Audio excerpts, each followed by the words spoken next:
मेरठ का एक खौफनाक हत्याकांड, प्यार, धोखा और अंधविश्वास की सच्ची कहानी। मेरठ उत्तर प्रदेश में 2025 में हुआ एक ऐसा हत्याकांड जिसने पूरे भारत को हिला कर रख दिया। ये कहानी प्रेम, विश्वासघात और अंधविश्वास के खतरनाक जाल में फंसे कुछ लोगों की है, जिसने एक निर्दोष व्यक्ति की जान ले ली। इस केस में प्रेमिका ने अपने प्रेमी के साथ मिलकर अपने पति को मौत के घाट उतार दिया और उसके शव को 15 टुकड़ों में काटकर एक ड्रम में भर दिया और उसके अंदर सीमेंट डाल दिया। मगर चलिए इस कहानी को शुरुआत से देखते हैं। 2016 में मेरठ निवासी सौरभ राजपूत की मुलाकात मुस्कान रस्तोगी से हुई। दोनों के बीच प्रेम हुआ और कुछ सालों बाद उन्होंने शादी कर ली। लेकिन यह शादी सौरभ के परिवार को पसंद नहीं आई, क्योंकि मुस्कान एक अलग जाति से थी। इसके बावजूद दोनों ने अपने रिश्ते को मजबूत बनाए रखा। सौरभ मर्चेंट नेवी में जॉब करते थे और लंदन में पोस्टेड थे। शादी के कुछ समय बाद सौरभ लंदन चले गए, जबकि मुस्कान अपनी बेटी के साथ मेरठ में रहने लगी। इस दौरान उनकी जिंदगी में एक तीसरा व्यक्ति साहिल शुक्ला आया, जो मुस्कान को पहले से ही जानता था। सौरभ के लंदन में रहने के कारण मुस्कान की नजदीकियां साहिल से बढ़ने लगी। साहिल, जो पहले से ही मुस्कान को पसंद करता था, अब खुलकर उसके साथ वक्त बिताने लगा। मुस्कान ने उसे यह यकीन दिला दिया कि वह अपने पति के साथ खुश नहीं है और वह साहिल से सच्चा प्यार करती है। साहिल शुक्ला अंधविश्वासी प्रवृत्ति का था और आत्माओं, तंत्र मंत्र जैसी चीजों में विश्वास करता था। मुस्कान ने इस बात का फायदा उठाते हुए उसके लिए स्नैपचैट पर एक फर्जी अकाउंट बनाया, जिससे वह साहिल शुक्ला की मरी हुई मां के नाम से चैट करती थी। इस फर्जी अकाउंट से वह साहिल को यकीन दिलाने लगी कि उसकी मां की आत्मा मुस्कान को पसंद करती है और चाहती है कि वे दोनों साथ रहें। धीरे धीरे साहिल पूरी तरह से मुस्कान की बातों में फंस गया। मुस्कान ने उसे यह विश्वास दिलाया कि अगर वह उसके पति सौरभ को रास्ते से हटा दे तो वो दोनों एक साथ रह सकते हैं। साहिल अब पूरी तरह से मुस्कान के इशारों पर नाचने लगा था। मुस्कान और साहिल ने मिलकर सौरभ को मारने की साजिश रची। 4 मार्च 2025 को जब सौरभ लंदन से मेरठ अपनी पत्नी और बेटी से मिलने आया, तब मुस्कान ने सौरभ की फेवरेट सब्जी कोफ्तों में बेहोशी की दवाई मिलाकर खिला दी।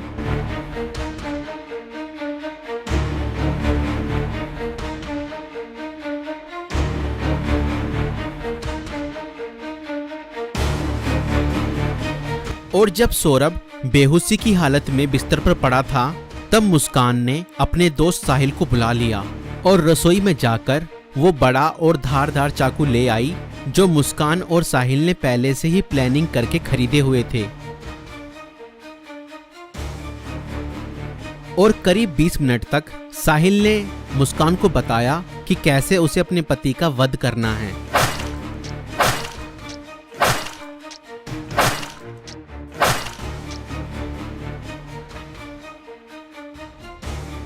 और फिर उसके बाद मुस्कान और साहिल ने सोते हुए सौरभ पर हमला किया और उसके हृदय पर 3 बार वार किए।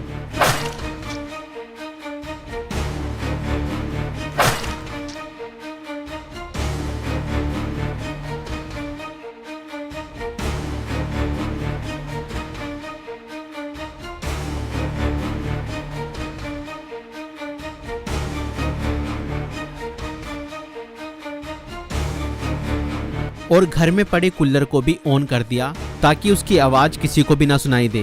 जब उन्होंने सौरभ को खत्म कर दिया, उसके बाद वह उसकी बॉडी को बाथरूम में ले गए।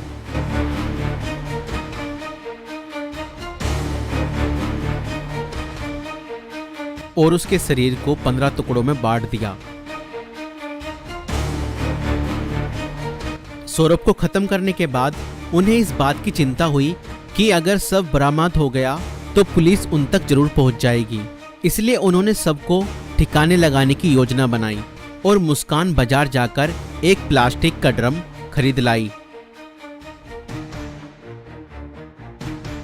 और मुस्कान और साहिल ने सौरभ के शव के टुकड़ों को उस प्लास्टिक ड्रम में डाल दिया और ऊपर से सीमेंट भी डाल दिया ताकि उसकी बॉडी की स्मेल बाहर ना जाए। और उसके बाद उन्होंने उस ड्रम को घर के एक कोने में रख दिया। इसके बाद मुस्कान और साहिल ने सौरभ के मोबाइल फोन से उसके सोशल मीडिया अकाउंट को एक्टिव रखा। उन्होंने सौरभ के अकाउंट से हिमाचल प्रदेश की शिमला की तस्वीरें और स्टोरीज पोस्ट की ताकि लोगों को लगे कि वह घूमने गया है। उन्होंने उसकी फैमिली और दोस्तों को यह यकीन दिलाने की कोशिश की कि सौरभ जिंदा है और बाहर यात्रा कर रहा है।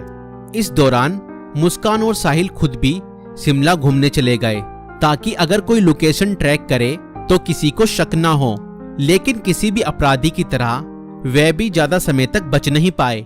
सौरभ के परिवार ने जब उससे संपर्क करने की कोशिश की और कोई जवाब नहीं मिला तो उन्हें शक हुआ। परिवार ने मेरठ पुलिस में गुमशुदा की रिपोर्ट दर्ज कराई।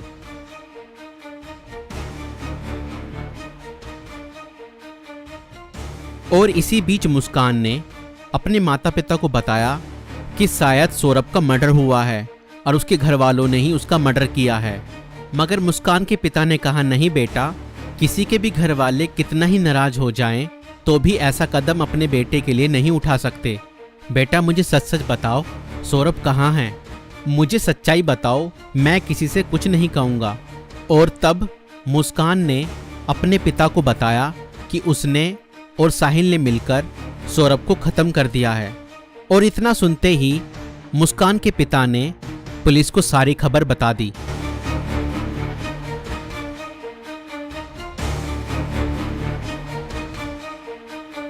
और पुलिस ने तुरंत मुस्कान और साहिल को गिरफ्तार किया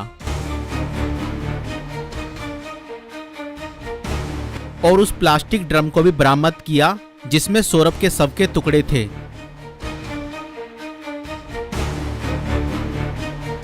उस प्लास्टिक ड्रम को काटा गया और सौरभ के शरीर के टुकड़ों को बरामद किया गया।